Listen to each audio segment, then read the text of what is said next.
Darby, hello. These are just my unscripted thoughts about two tools which I shall just briefly introduce after this introduction video. The first is called ChatGPT, the GPT standing for Generative Pre-Training Transformer. The second tool is called DALL-E. Now, ChatGPT is more than a chatting program. You can ask it any question. It'll give you an answer, and then you can ask it to refine that answer. So in the second part of this video, this is the first part, I'll just do a quick ChatGPT session, hopefully get you so interested that then you'll probably pause the video in midstream and rush off and create yourself an ID at openai.com. In the text article on the WordPress blog, we'll write all this down and refer to this video.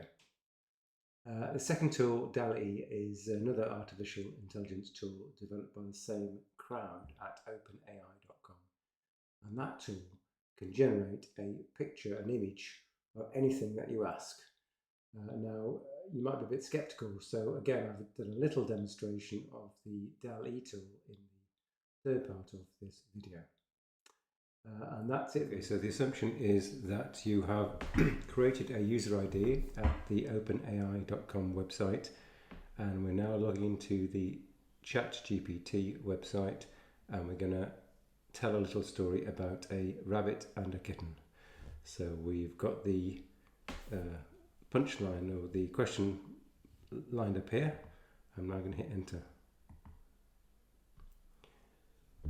And amazingly, it produces a story which is quite cognizant.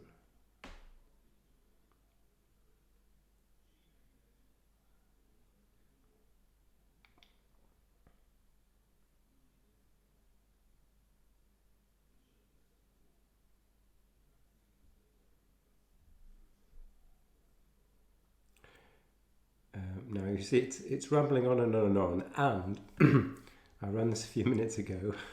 It came up with a completely different story, so it's not looking for keywords and just inserting them. It's doing something very, very original. The end. Now I can update this story, for example.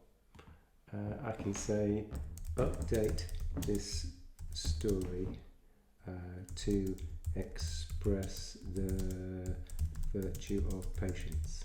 So let's just say that.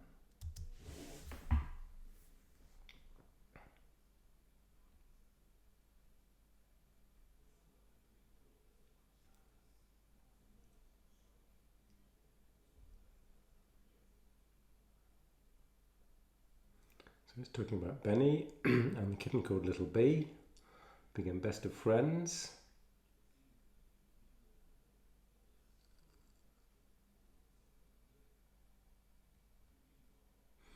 Now he's inserted some text about patience here. Isn't it amazing?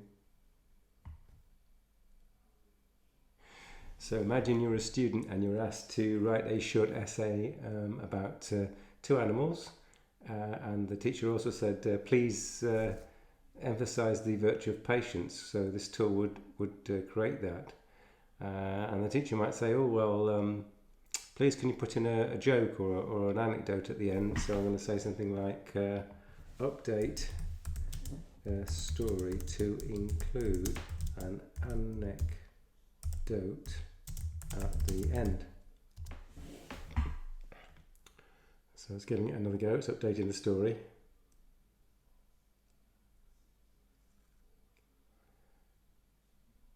And Benny's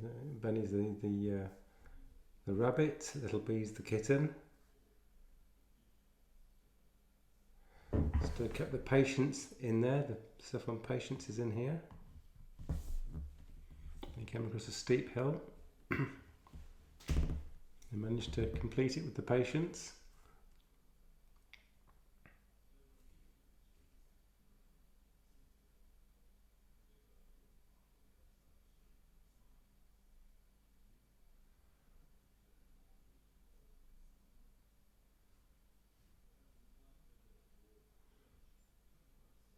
and the anecdote at the end.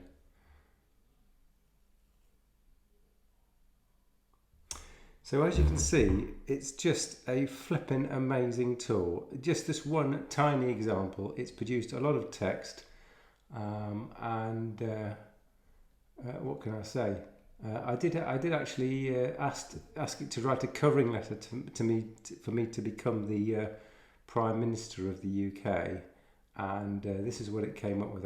Can I click onto that? Yeah. So I asked it to write a cover letter for me to become the Prime Minister of the UK, and it wrote me quite a nice cover letter. I then I asked it to update my cover letter with my interest in origami. So then it wrote a second letter, and apart from the text before, it actually snuck in a sentence here.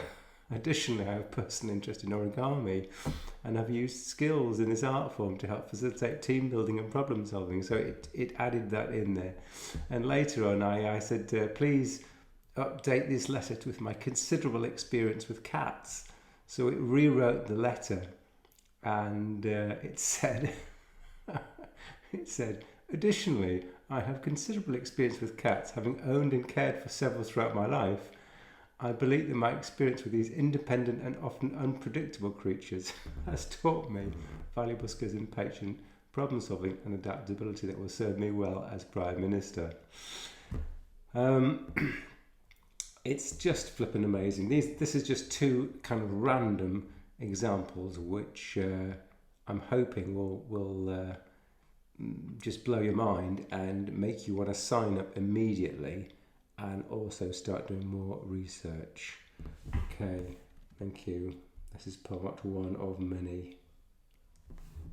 In the second part, I would like to show you a tool called DALL-E, and there's a version called DALL-E 2, and this is able to produce pictures of just about anything that you want.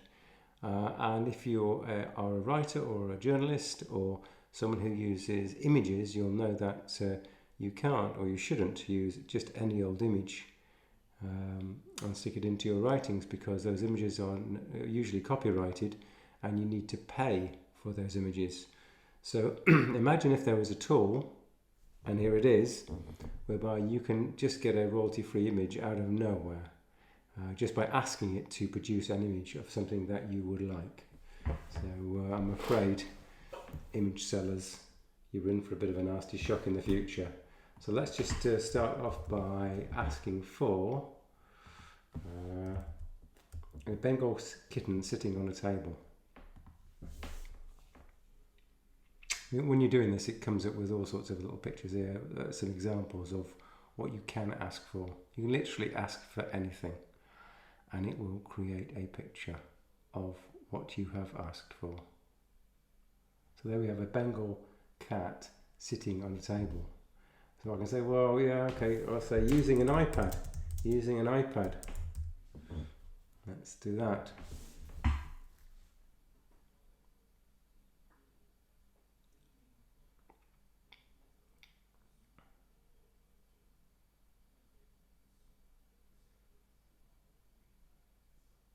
So there we have the kitten using an iPad. I can say, oh, well, you know what? In the style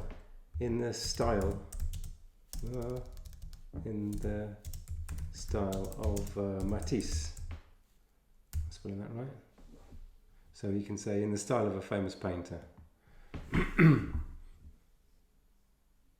Meanwhile, you can see it's coming up with lots of other suggestions which you can sort of scroll into your brain, so you can think of some words to generate your own. There we go. That's just amazing. So I'm going to save one of these, and I might use it in an article. So I'm going to download that. It's downloaded that. Oh, you know, I'm teaching a class tomorrow, and I think I've got to make a poster and an advertisement. I think this could be an ideal poster. Amazing. I mean, this is far outstripping my artistic talents, but so I could say, instead of, let's say in the sum, let's say let's do, instead of, let's say, a photorealistic, so how about this, a photorealistic picture of a Bengal kitten sitting at a table using an iPad in a green field. Let's give that a go. Oh dear.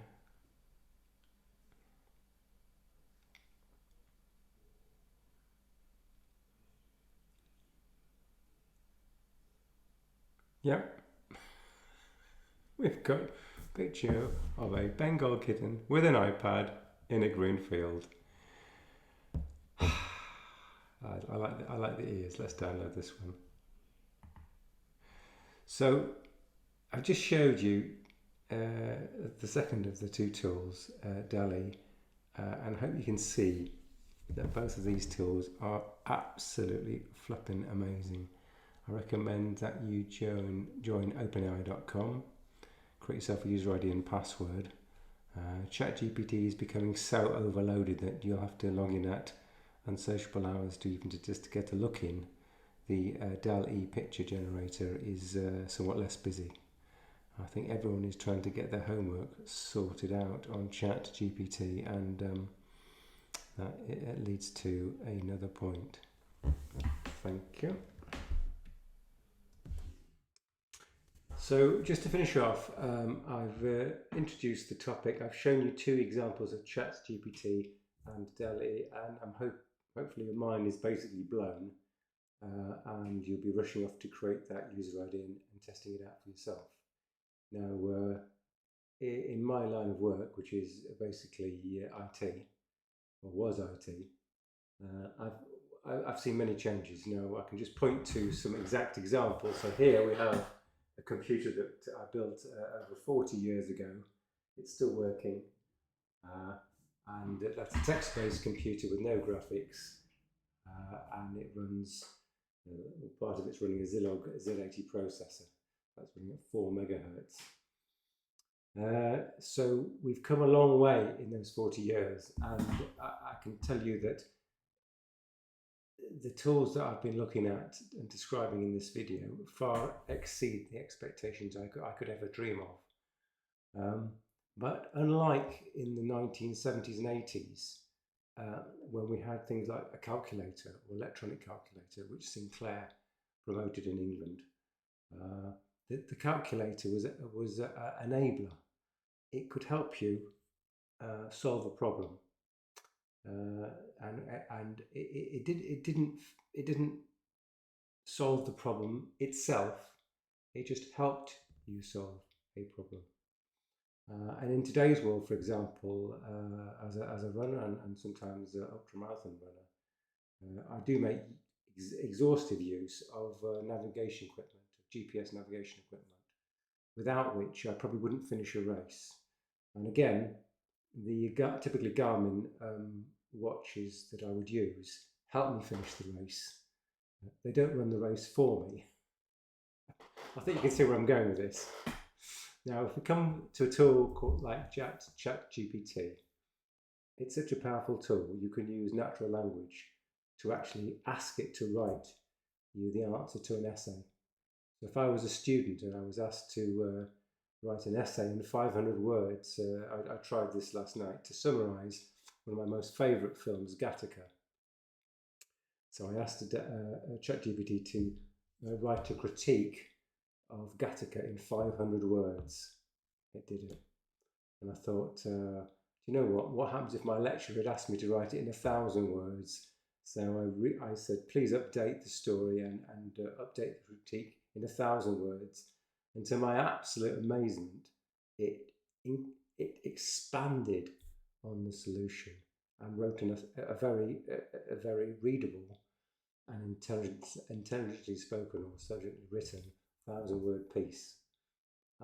I think it did it better than me, which is shocking since it's one of my favourite films. And I can even tone it down. I can say, update that story as though it was to be given to a 10-year-old. So I tried that as well, and it simplified the story. It took all the long words out, and made it suitable to be read by an audience of 10-year-olds. So these tools, the ChatGPT tool, is exceptional in the sense that it can actually give you, write a whole answer to your essay, and children may very well be tempted not to learn. They can say, "Well, I don't need to learn anything. I can just use ChatGPT." So I think this does represent a rather a step change in not just cheating, but the abilities of artificial intelligence. And I think as an educator, still as an educator, I have to think about how I would go forward with this. Now, it's all right for us, perhaps, as if I'm a philosopher or an engineer or a scientist or someone who's deeply technical, actually generating and designing and engineering and coding ChatGPT. I'm in a very fortunate position because I need to have a very high level of skill to get into that game. But I can imagine there's a whole set of people, a whole set of children out there who might say, "You know what? I'm very busy. I just don't have the time to read that, to read War and Peace, or to read, or to watch that Gattaca film and make a professional critique of it. I need to use ChatGPT. I just can't get everything done in the day." And that's something that perhaps in later life we might all appreciate. Yet when we're a child, we're apparently supposed to do everything by the rule book. So these tools are, I think, revolutionary, and I think we need to think about how we use them. And it's all very well if we're on the side of critiquing the tool, or if we're on the side of generating the tool, we're kind of in the clear, because clearly these types of scenario, we're at the high end, where we've gained all that knowledge and experience. But when these tools are unleashed onto the marketplace, what are our young people to do in the future? So I'll leave you with those questions and rather worrying concepts and thoughts. But please, if you're an engineer, a scientist, or a philosopher, please give these tools a little whirl and see what you make of them. I think you're going to be, well, mind blown is a good phrase I would use. Thanks for watching.